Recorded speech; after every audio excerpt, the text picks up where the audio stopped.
I'm going to use my lifestyle as an example today, but you have your own relationship with change and with new beginnings. So, my lifestyle is pretty unusual. I've moved countries about 5 times in the past 5 years. So, I've lived in 5 different countries and many different apartments within those countries, especially when I was living in the Netherlands. We moved apartments, I think, 4 times within a year and a half because of the housing market there in Amsterdam. And I thought it was only befitting that as I'm back home in my childhood home to talk about change because life equals change. You are listening to What We Should Have Learned in School. Now, whether you're kind of purposely or not so purposely changing your physical residence so much as I do, change is something that is inevitable. It's something we cannot get out of. It's part of being human and having this thing called a life.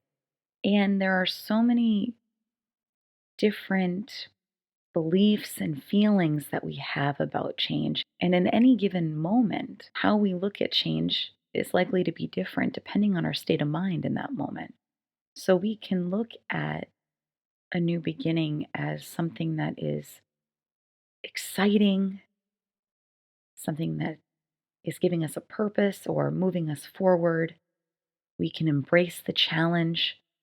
We can look at the unknown as a place where possibilities turn into realities. We can be really energized by change and on new beginnings. And then we can have moments where a new beginning for us feels a little scarier. It feels sad. We may feel a little bit lost in a moment or unsure of ourselves. And all of those reactions are normal and natural because of the nature of being a conscious human being. So, our feelings about our life situation are subject to change because there's always something to miss from where we've been. And there's always something to appreciate where we're headed. And so I invite you today, if you are in the midst of a change in your life, or if someone that you love is in the middle of a new beginning, or if they're coming to the end of something, I want to encourage you that there is no right or wrong way to do change. I've seen that sometimes it's implied that there's a right and a wrong way to go through change, but ultimately there isn't. There's no need to try to fix yourself or another's emotions.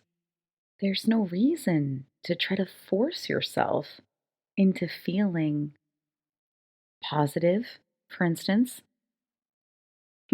Or if you're feeling positive, to try to force yourself to feel anxious, right? We don't think of it that way. That sounds ridiculous, but it's also just as ridiculous to try to force ourselves into an experience of feeling positive when we authentically don't feel that way in a given moment. So, in this past move, my husband was having a bit of a harder time leaving Finland and was feeling pretty sad. And he had a few nights where he wasn't really sleeping well. And it just genuinely made sense to just let him have his experience. And he had all his mixed emotions of sadness and excitement at the same time. And that was okay. And now we've been back in the States for about a week now, and he's already in his new life. He's adapting, he's getting on a schedule to talk to his family and friends still. So, the bottom line today is really twofold. The first take home is that human beings are built to adapt.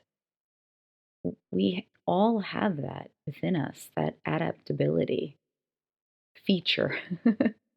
And it has its own timetable for each individual.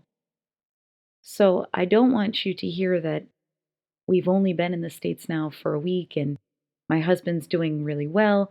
For some people, it can be quicker. For others, that process of adaptation feel a bit longer. And it's okay, it's all part of being human.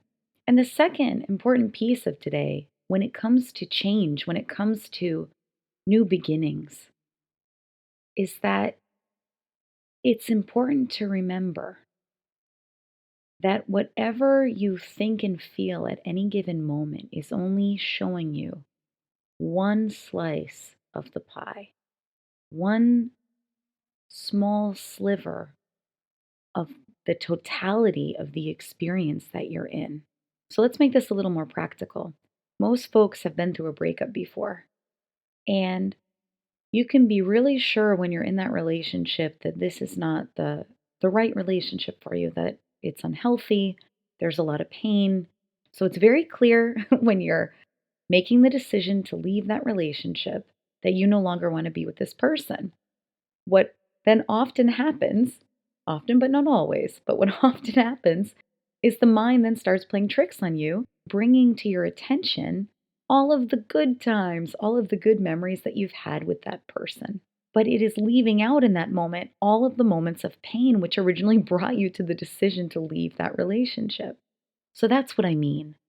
Whether we're feeling optimistic, whether we're feeling anxious, whether we're feeling sad, whether we're feeling lost, whatever it is that we're feeling in any given moment with our new beginning, it's just one slice of a 12-piece pizza pie. If we realize that that one slice is not the entire thing, that that one emotion cannot represent the entire picture, then we can really begin to relate to our emotions differently. We can start to see that our emotions aren't telling us anything other than where our thoughts are in any given moment, whether they're thoughts of nostalgia, thoughts of excitement, thoughts of sadness. Emotions cannot predict the future, and emotions in any given moment are not the final say on whether or not we made the right decision in the past, if that makes sense. They're just emotion.